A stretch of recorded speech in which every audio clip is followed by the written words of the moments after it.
ঝাল চাষি কাদের ভাই, ঝাল চাষে সে বিখ্যাত শিরা। ঝালে ভাই আমি খুব টাকা নিলাম, আর বছর নিলাম 1.5 লাখ। এই 3 কাঠা পুঁজি নিয়েছি হলো কি 70,000 দুই ধরাই। আচ্ছা, বুঝেছেন? তা আল্লাহ এবার আবার কি করবে তো ধরেছে এইরকম।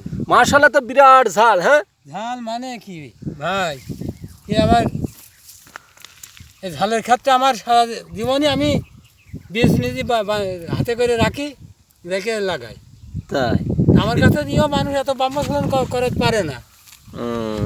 ঝাল আপনি কয় কাঠা লাগাইছেন ভাই? আমি লাগাইছি 18 শতক।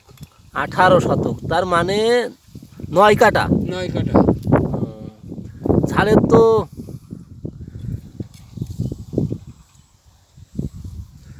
ইচ্ছে ভালো ঝাল ভাই, গিয়ে মাঠে ধরে কন না, মনে সে বিশাল ঝাল।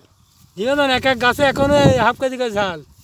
এক এক গাছে হাফ কেজিরও তো আমি দেখছি বেশি মনে হচ্ছে। বৈদ্য করে হাফ কেজি হবে। আর এই যে 3 রকম সাজাইছে গাছে, এ তো এ কতদিন থাকবে এই ঝাল? এ ঝাল রাখতে পারলে ধরেন যদি মারা যায় তাই বেশি ধরেন 3 ধরাই শেষ। 3 ধরায়। হ্যাঁ, আর ওই যে ওই মাঠে একটা বই আছে, ও থাকবে কার্তিক, অঘ্রাণ, পৌষ, মাঘ, ফাল্গুন পর্যন্ত। তাহলে ঝালে চাষে এই ভাই বিখ্যাত।